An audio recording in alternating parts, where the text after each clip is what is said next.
Hello नमस्कार मंडळी, कसे आहात? मजेत ना? मजेतच असायला हवं. मी चांदणी आणि माझ्या डेली व्लॉग चॅनलमध्ये आपणा सर्वांचे मनापासून स्वागत करत आहे. आज सकाळी उठून काय झालं काय माहिती आहे. सकाळी उठून पहिल्यांदा लादी पुसली, बाथरूम वगैरे साफ केलं. सगळं क्लीन होतं, पण तरी पण काय इच्छा झाली माहीत नाही. सगळं असं छान क्लीन केलं. मग नंतर आंघोळ केली आणि मग म्हटलं चला आता नाश्त्याची तयारी करू. त्यासाठी पोहे करायला घेतले.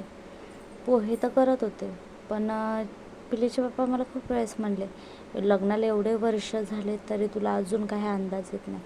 आणि ते तर खरंच आहे. मला आमच्या लग्नाला एवढी वर्ष झाली आहेत, पण मला अजूनही कुठल्याच गोष्टीचा अंदाज आलेला नाही आहे.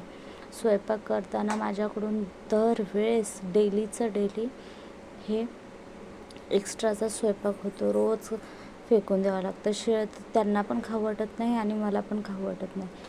मग आमचं असंच अन्न जास्त करून हेच वाया जातं. तर अंदाजच येत नाही आहे त्याला मी तरी काय करणार. म्हणजे अशी इच्छा नाही आहे की फेकून द्यावं म्हणून, परंतु होतच नाही. वाटतं कधी कमी जास्त पडेल, कुणी आलं तर मग काय करावं. त्यासाठी हमेशा मी जास्तीचाच स्वयंपाक करते.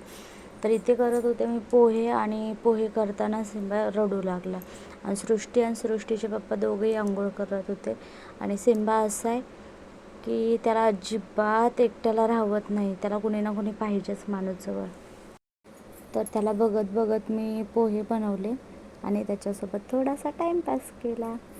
तर इकडे बनवलेला मी चहा, आणि चहा बनवला पण छान असा उकळून घेतला आणि नंतर त्याला कपामध्ये सर्व करून मस्तपैकी चहा पोहे.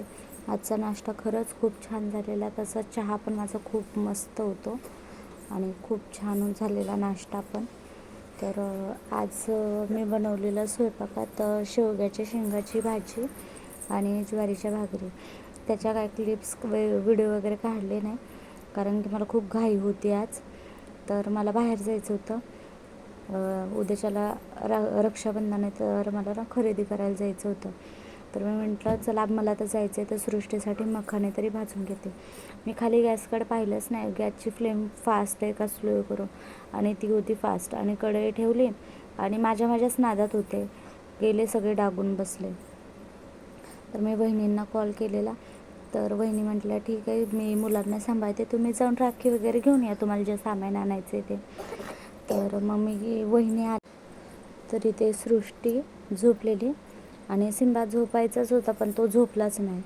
तर वहिनी म्हटल्या ठीक आहे, तरी तुम्ही जाऊन या. चालले आता राखी आणायला. राखी आणणार आहे आणि गुलाबजामुनचं पॅकेट आणणार आहे.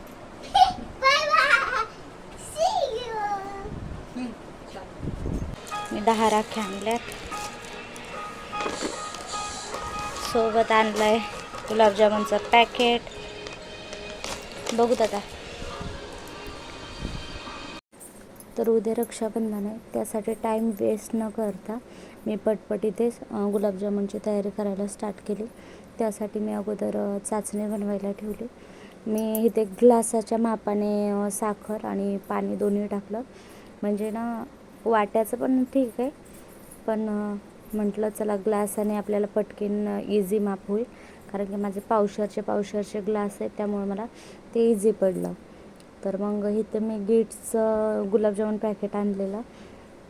तर मग इकडे कपभर दूध घेतलं आणि खवा असा छानपैकी मळून घेतला. तर इथे गुलाबजामुनचं मळत असताना ना मला ना माझ्या बहिणीची आठवण आली. ती गेल्या वेळेस माझी आई माझ्या बहिणीकडे गेलेली, तेव्हा तिने आठवणीने मला ना गुलाबजामुनचं पॅकेट दिलेलं आणि तिने मला सांगितलेलं की असं असं बनवतो, म्हणजे छान होतात, आतमध्ये असं कच्चं राहत नाही वगैरे. ती म्हणजे माझी बहीण खूप स्वयंपाकात भारी आहे. तर ती मला अशा नवीन नवीन टिप्स वगैरे देतच असते, छान छान वगैरे. तर मी तिचं पूर्ण ऐकून घेते आणि तिच्याच प्रकारे जास्तीत जास्त करते, तेव्हाच माझा स्वयंपाक टेस्टी होतो. तर मग मी इकडे छान असं मऊसर मळून घेतला आणि नंतर वहिनी आणि मीनी छान असे पटपट गोळे बनवून घेतले गुलाबजामुनचे. दोघींनी बनवले तर कधी झाले हे पण कळलं नाही. मस्तपैकी बोलत हसत पटपट असे उरकून घेतले गुलाबजामुन. दोघीकडून दोघींनी केले तर आमचे पटपट असे झाले.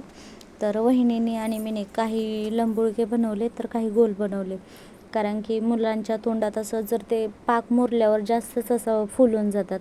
तर लंबुळके असे धरायला इझी पडतात आणि तोडायला पण बरे पडतात. तर त्यासाठी अर्धे अर्धे म्हणजे थोडेसे गोल बनवले आणि थोडेसे लंबुळके बनवले, दोन्ही थोडे थोडे बनवले. मग वहिनीला म्हटलं आता तुम्ही बसा, मी पटपट तळते आणि मग खाऊनच बघा आणि सांगा कसे झालेत कसे नाही, पाक वगैरे व्यवस्थित आहे का नाही. तर मी असे पटपट तळून घेतले. मस्त गॅसवर तेल ठेवलं आणि स्लो गॅसवर छान तळून दिले. आणि